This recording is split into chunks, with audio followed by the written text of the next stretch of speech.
What troubled me was that during my 3 years on the BBC's Standards Committee, we kept seeing incipient problems which I thought were not being tackled properly.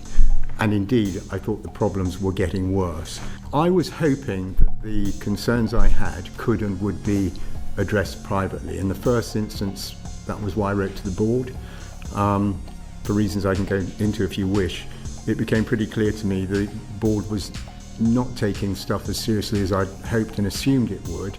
I think it was 6 days after I sent the memo on to Ofcom DCMS, there it was in the Telegraph. And that then led to this whole sequence of events, including the resignations you mentioned, resignations which I take absolutely no pleasure in. Well, I suppose the saga does begin with that memo that I wrote, and at the most fundamental level, I wrote that memo, let me be clear, because I am a strong supporter of the BBC. The BBC employs talented professionals across all of its factual and non-factual programmes, and most people in this country, certainly myself included, might go as far as to say that they love the BBC.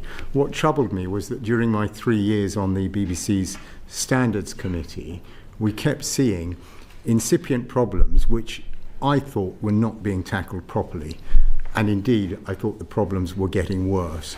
And what was especially troubling about this was that it was all happening just at the time when the BBC faces this fabulous, once-in-a-lifetime opportunity, because in the era of fake news, the BBC really can become the go-to provider of news for the entire world.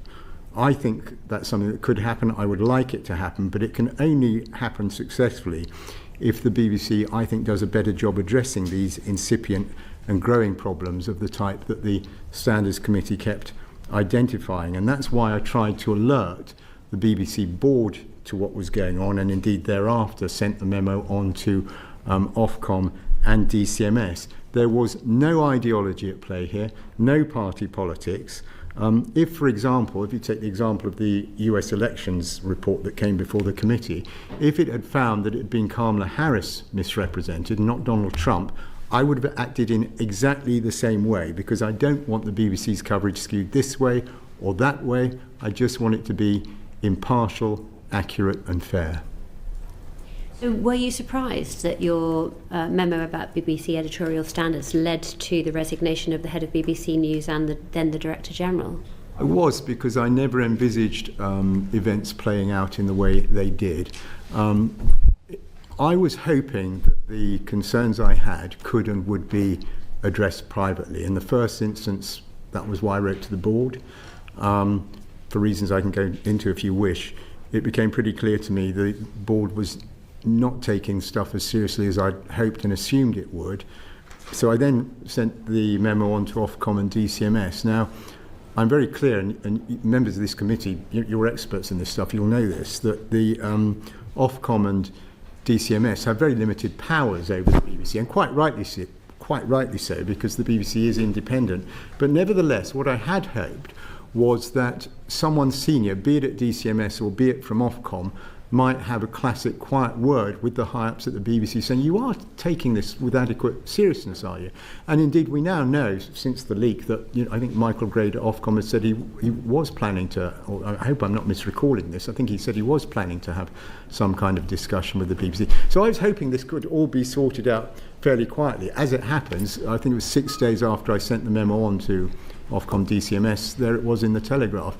And that then led to this whole sequence of events, including the resignations you mentioned, resignations which I take absolutely no pleasure in.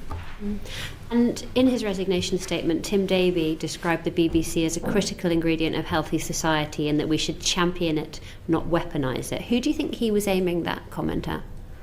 Yeah, I saw that, and look, obviously you'd have to ask Tim Davie himself, but my suspicion is that that last bit of his remark was targeted at big C Conservatives who were piling in after this appeared in the Telegraph. So the whole chain of events was not ideal from my point of view, not least because the fact that it was the big C Conservatives. By the way, I don't want to be rude, okay?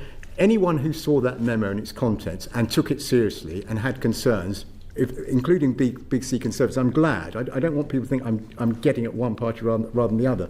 But it is a matter of fact that because you had these big C Conservatives coming out welcoming it, I think some people came to jump to the conclusion there's some sort of ideological exercise going on here. But from my point of view, there really wasn't. I don't want the BBC leaning this way or that way. I just want it straight and impartial and fair. In her resignation statement, Deborah Turner said that the recent allegations that the BBC News is institutionally biased are wrong.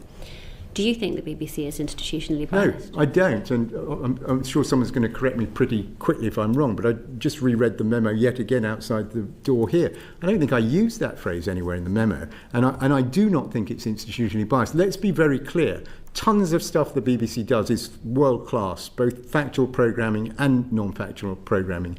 I was a political correspondent at the Daily Mirror, Sunday Times, other places for 14 years. I think the standard of BBC Westminster is exemplary. And that's why I keep saying these were incipient problems. We were finding the odd problem here, the odd problem there. And the crucial thing was, when I say odd problem here and there, every single thing we spotted, as per my memo, seemed to me to have systemic causes. And the root of my disagreement and slight concern even today is that the BBC was not, and I hope they will change, but will they, treating these as having systemic causes. There's real work that needs to be done at the BBC. Do you think that the failings that you highlighted were serious enough to require the resignation of the DG and the head of news? Not if they had a plan to get on top of things and treat these things as systemic problems.